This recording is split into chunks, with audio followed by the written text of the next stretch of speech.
Nananahimik ako eh. Dumami na po sila. Kahapon, dalawa lang kami. Ano tanong? May kape lang kamay. Sige, Yan. Yan. Paparating na appearance po sa Senado, going to it, sir, medyo nagkaroon po ng reaction ang ilang mga senator judges regarding po sa naging pahayag po nyo recently. Ang sinasabi po, sir, parang marites accusation po yung inyong mga sinasabi at mukhang parang pinag-iinitan nyo na po ang mga senator judges. Ilan sa kanila? Ano po ang tuwin nyo po rito? Narinig ko na naman yung Marites eh. Pangalan ng babae yan eh. Parang Petra eh. No? But anyway, allegation na parang nananakot ba yung sinasabi mo? Alam nyo, mandato ng NBI yung mag-imbestiga. So kung may pumasok sa atin dito na mag-imbestiga tayo, gagawin natin. Ilang bagay yan eh, nasa mandate natin yan sa Republic Act 10867. By mutuo proprio, pwede yan, or upon a complaint, or upon direction from DOJ or Ombudsman, gagawin natin yan. Sa pagkakataong ito, may mga pumasok sa ating ebidensya at patuturing na rin nating reklamo sapagkat maraming nagsasabi na yung PISCO hindi na subject sa auditing and liquidation proceedings. Ang kumalala nyo, wala naman akong binanggit na pangalan kung ano yung sinasabi ko. Sinasabi ko lang yung PISCO, kailangan investigan. Kaya nagulat ako na nagkaroon ng reaksyon na gano'n. Sir, sundutin ko yung tanong ni Sir Jan. Senator Pia Cayetano called your actions possibly contemptible. Your reaction on that, sir? Hindi ko alam ba't saan manggagaling yung content tayo dahil wala naman tayong ginagawang pananakot. Pag tinignan natin ang mandato ng NBI, it is our mandate. Ibig sabihin ba nito kung tayo nahaharap sa isang proceedings, hindi na nahihinto na yung ating mandato? Ito na muna, hindi naman tayo ang akusado dun sa proceedings na yon. Yung proceedings na yan ay ako itatayo lamang testigo. At based on the pre-trial order, ako ay testigo not only for the prosecution but also for the defense. So hindi ko po alam saan nanggagaling yung sinabi na tayo ay nananakot or kung ano pa man. Pero sir, meron yung isa pa pong sinasabi, bakit hindi nyo na lang daw po investigahan quietly, ba't kailangan i-announce pa? Ano daw po bang intention? May nagtanong po tinanong sa akin, so kailangan ko po sagutin. Dahil kung hindi naman natin sasabihin, ang publiko sasabihin, tinatago natin yung mga investigasyon, po. So kailangan po natin ipaalam. Just like any other investigation na dapat at gustong malaman ng tao, may public interest, kailangan natin sabihin sa tao. Marami po tayong iniimbestigahan na viewed with a huge public interest. Matagal na nga po ito yung katanungan. Katunayan, this is a subject of a Blue Ribbon investigation by Senator Dick Gordon, siya yung namumuno noon. Na ito'y nahinto. Hindi nagkaroon ng Blue Ribbon Committee report. So, siguro may interest yung publiko kaya may nagtatanong sa atin, ano po. Pero sure, kung may, sorry po, last na ma'am, kung may gano'n na pananaw yung isang senator judge, are you ready, sir, to face that possibility, ang ma-contempt, bilang kayo ay haharap next week bilang testigo, hindi po? Well, ano po ba yung mga rason sa contempt? Dalawang bagay yan, direct saka indirect. Wala naman po akong ginagawa yatang paglabag. At again, ulitin ko, lubos po ang paggalang natin sa Senate Impeachment Court, including its members. Ano po. Sa totoo, nakapagtaka dyan, yung pong mga judges natin, they have to exhibit the impartiality, yung pong called neutrality and impartiality of a judge. Then wala pa naman po, naglalabas pala ng ebidensya. Mas nakakatakot nga po parang sa aking testigo dahil parang may pagbabanta na nga ng contempt sa atin. Pero again, ulitin ko, tayo po ay kinuha based on the pre-trial order na testigo para sa prosecution at sa defense. Ano ibig sabihin mo nito? Ang atin pong ilalahad dyan kung ano ang naging pong findings po ng National Bureau of Investigation sa usapin po ng impeachment particularly on the issue of great threat and inciting to sedition. Sir, noong 2021 na-dismiss ng Ombudsman yung case against Vince Dizon, Secretary Vince Dizon, about the 2019 Southeast Asian projects. Ano pong, will it affect this case? Well, magkaiba po yun. Alam ko po yan. Kaya nga nagulat ako na binabanggit yung pangalan ni Secretary Vince Dizon dito. Because I have a copy ng joint resolution na naimbestigahan na po dito yung allegation kay Secretary Vince Dizon kung siya dating BCDA na chairman, ano po. So, na-clear na po siya ng isang investigating body which is ang Ombudsman. Kami naman po rito, mag-iimbestiga rin and we'll do a referral. So, fact-finding po yung gagawin natin. Ano ba yung fact-finding natin dito? Yung PSCOG na dahil hindi siya nasubmit sa audit. Ano yung mga titingnan natin? Yung mga pumasok na pera because to my initial observation na binigay sa atin, this is about 2.3 or 2.2 billion pesos na pondo ng gobyerno na inilagay po sa PSCOG which is NGO siya, foundation siya na tinayo for that purpose. Ano po? Ito para foundation, para pang inano mo rito, yung sa Napolis doon, mga foundation yan. Ganyan po yan eh. Yung po yung ating iimbestigahan dyan. Dahil pera po ng gobyerno yan, pera ng taong bayan yan, this should be subjected to liquidation and audit. Ano po ba yung audit natin? Narinig natin yung mga binayad po sa mga officials, yung mga uniform na binili, yung pong pagkain na sinasabi dyan, chicken longganisa raw, tapos may allegation na kikiam. Magtatanong po tayo ng mga ganun. Alamin po natin yan. Kaya po tayo nagpapak-finding. Para sa akin nga, katunayan, hindi nga dapat na nagagalit yung mga malalagay sa investigation. Kasi fact-finding, this is the opportunity na ipaliwanag at masagot. At kaya natin pinapalam sa publiko dahil gusto natin ng publiko magkaroon ng kaalaman sa pangyayari para hindi nagkakaroon ng speculation at pagbibintang.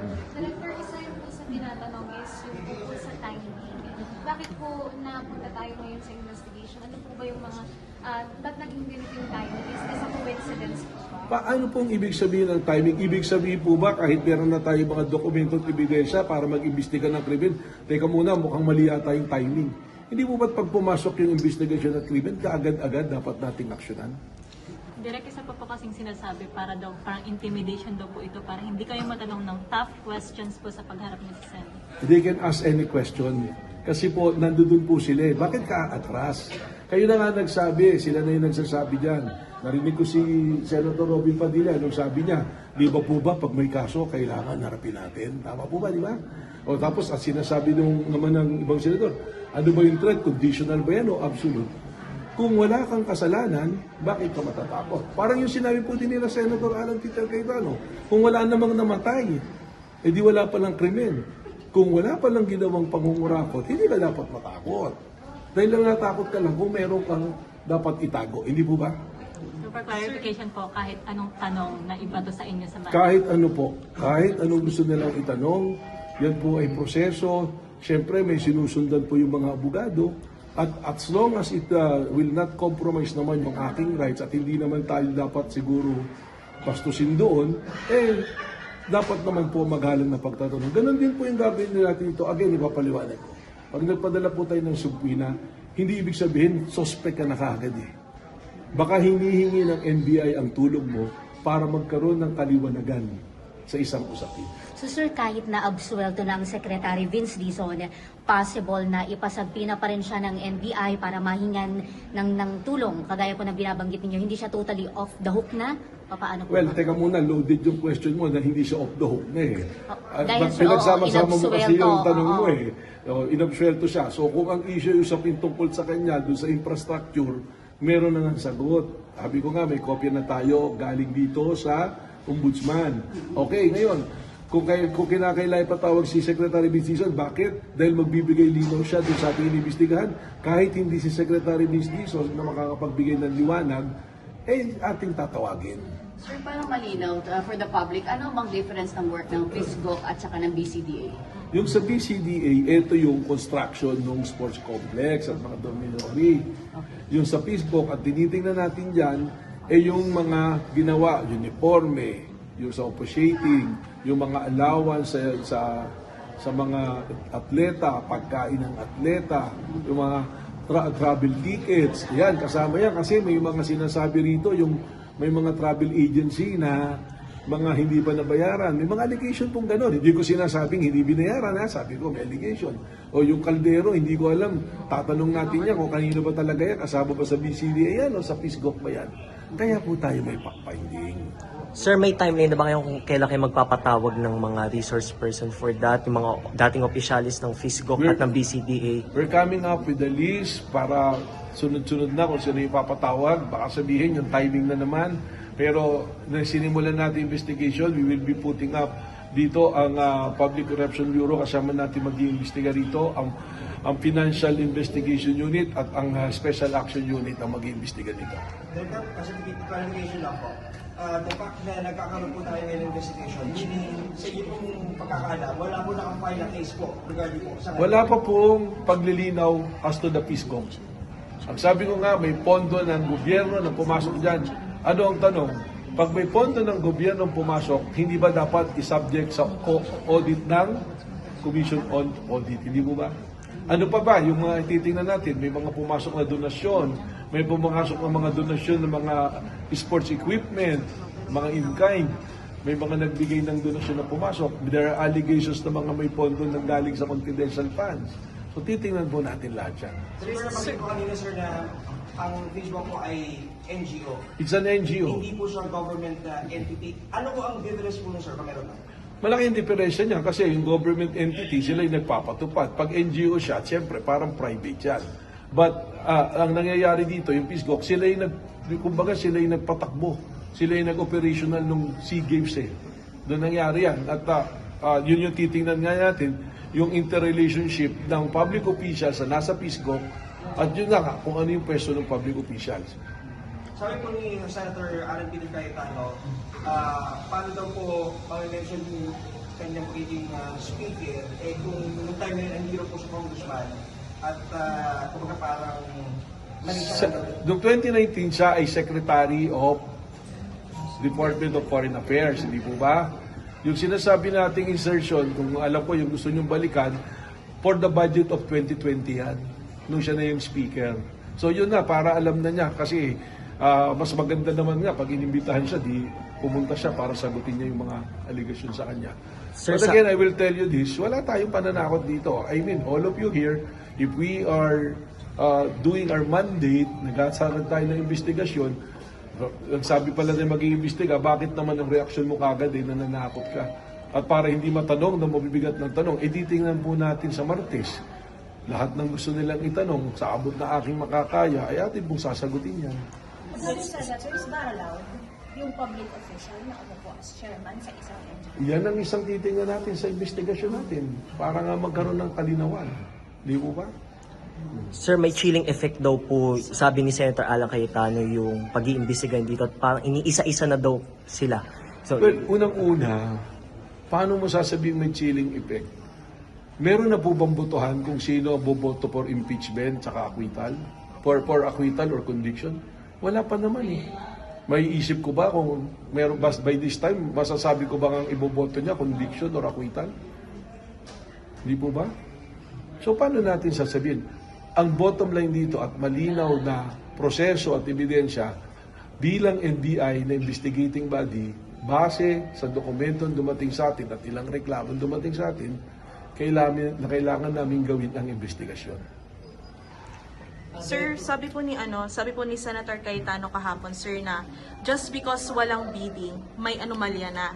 Ano po yung masasabi niyo, sir? Because under the procurement law daw po, there are many modes of procurement. So don't make it appear sa public na just because walang bidding, may anomalya na. I agree because there are several modes of equipment under procurement under the Procurement Act.